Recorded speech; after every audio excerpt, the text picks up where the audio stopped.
Hey guys, Palsteron here, and today let's talk about leveling for the Hexblast Mines Saboteur. In terms of skill progression, we start out the game with Stormblast Mines from level 2 to level 27. We get helped out by Orb of Storms quite a lot there. Now, I will point out that Captain Lance also released a leveling video where he goes for Holy Flame Totem and Flame Wall. I personally really prefer Stormblast Mines, especially after some of the changes on the passive tree. Level 28, you get Pyroclast Mine, which is a pretty big upgrade, and you will feel like a god. You can play that for however long you want. You don't even need to go Hexblast Mines anytime soon if you don't want to. In fact, you can play the whole game if you really want to. But once you get a Curse on Hit Ring, at least, and you have like a 5-link, you can go to Hexblast Mines. But everything about that is already explained in my main League Starter video, so we're going to now go through the acts. Now note that in the main POB, there are Act 1 to Act 10 passive trees, and there's also a after campaign right here, which is basically meant for people who don't want to go into Hexblast right away as sort of like a transition period. And the rest is Hexblast stuff, but we're going to start at Act 1. Most important thing here, let's go into level 1 to 27 gems. Stormblast Mine is a very strong early game skill, but it really gets good once you have Orb of Storms, which thankfully enough is already at level 4, so that's easy. After that, what you get is like Bear Trap, Flame Dash for your movement skill. That's mainly because you do not get Shield Charge Faster Attack as a Shadow, but if you have a friend who can give you one, then definitely go ahead. It is a lot faster. And don't forget to actually support Orb of Storms with damage. Added Lightning, Controlled Destruction, stuff like that to make it do more damage is actually quite a big damage dealer. Also make sure that you actually put down some Stormblast Mines until you let them explode. And what I mean by that is you definitely want to put your Detonate Mines on something else but left click. It is nice later, but early game you really want to stack those. Stormblast Mines deal extra damage the more you have down at a time. So you, if you, for example, have like a harsher enemy, you want to put them down and then press D on default, or you can put it on one of your other keybinds. Also, you want to actually stand within your Orb of Storms whenever you throw Stormblast Mines, because you get a lot of zaps from it, and that's a ton of extra damage. Now for auras, in Act 2, you want Summon Skitterbots and Herald of Thunder, at least until later when you actually need Grace. You don't really want to use Haste. If you're very experienced, you can use Haste, but I personally wouldn't recommend it. It's also easier on your mana reservation for now. And as for the tree, pretty self-explanatory. Now, you want to pick up Blood Siphon most likely because you already want to prep. It's a little bit extra life, but it also sets up your shield charge later, which needs a little bit of strength. But overall, nothing crazy here. In Act 2, then, we're going to path up. Now, you might be confused why we take successive detonations. We're not really crit early, but this node is so good. Plus, it is an early mine node. You can also take blast waves, but you will have to unspec that later. As well as that, the crit is actually not that bad. We're going crit way faster than most builds. And the most important thing here is that you get the mine mastery as soon as possible. 5% AoE for each mine. That will get you another around about 100% AoE early. This will make Stormblast Mine feel infinitely better, and also later Pyroclast Mine. And then we're kind of just setting up for transitioning to Act 3. First thing you're speeding for is the next cluster, and you want to get a little bit of detonation speed here with Volatile Mines. Along the way, you also get some LE Pen, which is very strong early. And for the second one, we get the more damage to nearby enemies. And then we transition into Act 4. Now, in Act 3, you should already basically transition to Pyroclast Mine. Around about level 28 will be in Act 3 for most people. So, Pyroclast Mine right here. What do you need? Well, you want to use charged mines. You don't need to use this immediately, not before you get some extra charges, but it's still strong from the get-go. You get some mine throwing speed. Swift Assembly, really strong. You're still keeping Swift Assembly. Minefield is going to come later. You do not have enough mine throwing speed right now. In terms of increased critical strike chance, it's probably the best support gem early, but you can go also for something like Elemental Focus. Actually, on second observation, it should definitely be Elemental Focus. Now, then afterwards, we go for Skitterbots and Grace. At this point, you should probably go for Grace. If you still feel fine, that's okay, but Grace will make you a lot tankier. At this point, you should have Shield Charge with faster attacks and momentum. And other than that, you put Flammability, Wave of Conviction on an Arcanist brand, and you just throw it down against tougher enemies or rares. As well as that, we have Bear Trap, same thing against rares, and this one should be unticked as well. After we head for this second mine cluster, we are going to go over, grab the Devastating Devices. Once again, for 2 points, it's just too goddamn good not to take. and then we're going to rush Eldritch Battery, and this will fix your mana cost issues. You can still kind of supplement it with your mana flask if you really need to, but you really shouldn't. All you have to do is pick up something like a chain belt and just keep an eye out for energy shield bases, which should be what you have anyways because you need a lot of blue gems, right? But just saying, look out for that. Do upgrade your gear over time. As well as that, we're taking efficient explosives. At this point, we have Grace and Skitterbots. That's 85% reservation, so your manas might be a little bit more draining, so this will help against that. If you feel like you can't reserve your mines, then definitely cut back. Maybe remove the Skitterbots, at least for now. And here we take the 2% reduced damage taken to finally have all our pretty OP mine masteries. Also, something that should be happening between Act 3 and Act 4 is you should be picking up Snowforged. Not only is this a lot of damage for your Pyroclast Mines, which later you will unspec, obviously, because we're chaos damage, but right now we're fire, right? It's mostly also because of the mastery. It's have a chance to treat enemy monster resistances as reversed. This is a ton of extra damage. So you want to pick up Snowforged Elemental Mastery. After this, in Act 5, it is all about going here to Mind Drinker and getting the mana reservation. Once again, mana might start to become an issue. The more links you add, the harder the mines will reserve your mana. So going from that 3 to that 4 link is pretty rough. If you find a Tabula or something, it will get even worse, or a 5 link, right?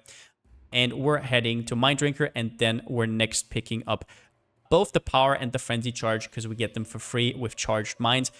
That will be a theme in general. You want to pick up both of these Frenzy Charges pretty damn early because that gives you mine throwing speed, and that will eventually get you to where you can use Minefield. After that, we head down to Blood Drinker so we can finally pick up our plus 50 life mastery, which is incredible.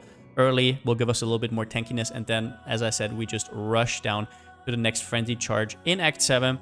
After that, in Act 8, we get a little bit more HP and also a little bit more evasion. As for Pyroclast Mines, there's not that much to know about it. You're not really using Orb of Storms anymore. You're just throwing your mines. Now, you can put detonate mines on left click if you want to.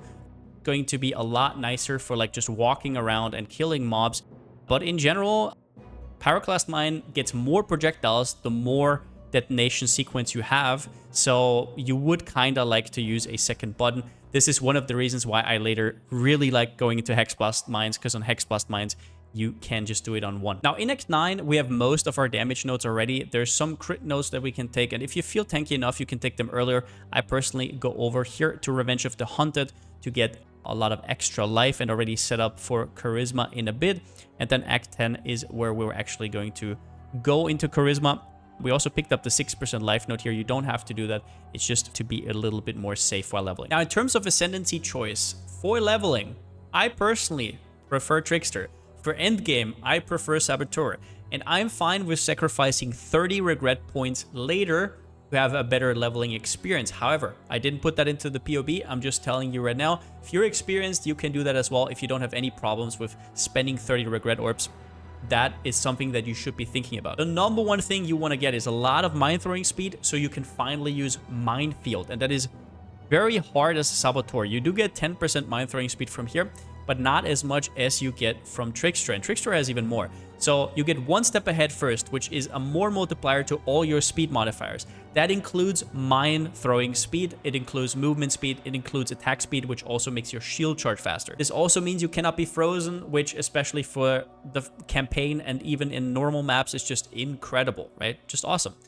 Then you get Swift Killer and with Charged Mines together, that gives you another 20% mine throwing speed. As well as that, the small node here also gives you a little bit of attack speed for your shield charge. So this is mostly a feels good Ascendancy. Later, I prefer Saboteur, but Saboteur doesn't have that much to offer early. So Saboteur is the safe choice. I'll talk about Saboteur leveling in a second.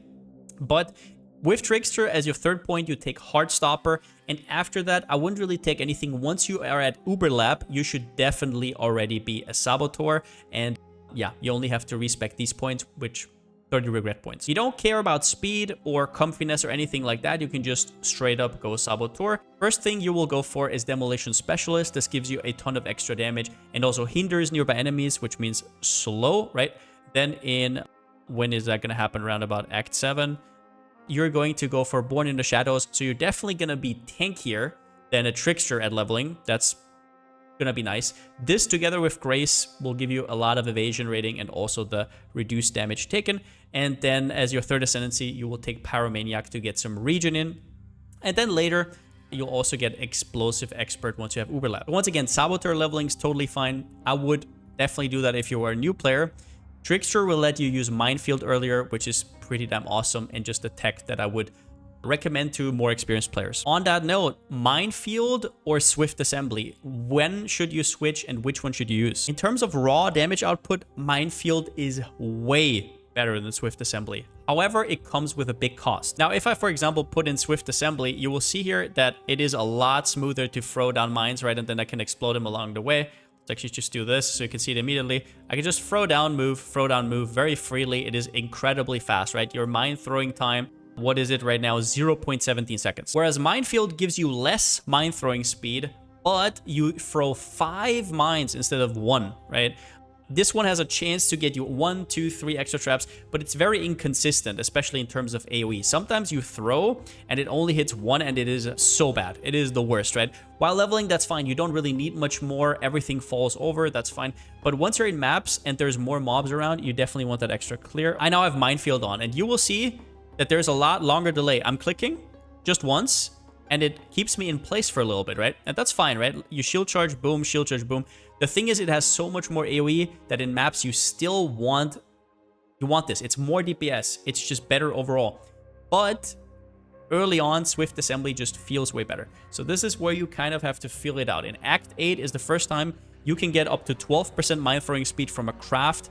That is where it starts. You can get them on jewels. You should also look out for quality on your support gems. Both Minefield and High Impact Mine have mine throwing speed as default quality, so get that up as soon as possible. As for mana issues, make sure that you have enough energy shield for Eldritch Battery so you can actually spend it, and make sure that you have this mastery right here so your life takes a little bit of your mana cost. And when it comes to mana reservation, that's something you have to fiddle around with, right? So for example, Charisma is pretty obvious. The mana reservation here is obvious, but we also take a lot of, once again, maximum mana, which makes it so our mines have less reservation. You need to have efficient explosives. This is something you have to kind of figure out yourself. You can help yourself with stuff like crafted mana on gear as well. Really, every bit helps here, as well as that before you have Sandstorm Visage, you can also help yourself out with mana efficiency, either from the implicit from Eater of Worlds.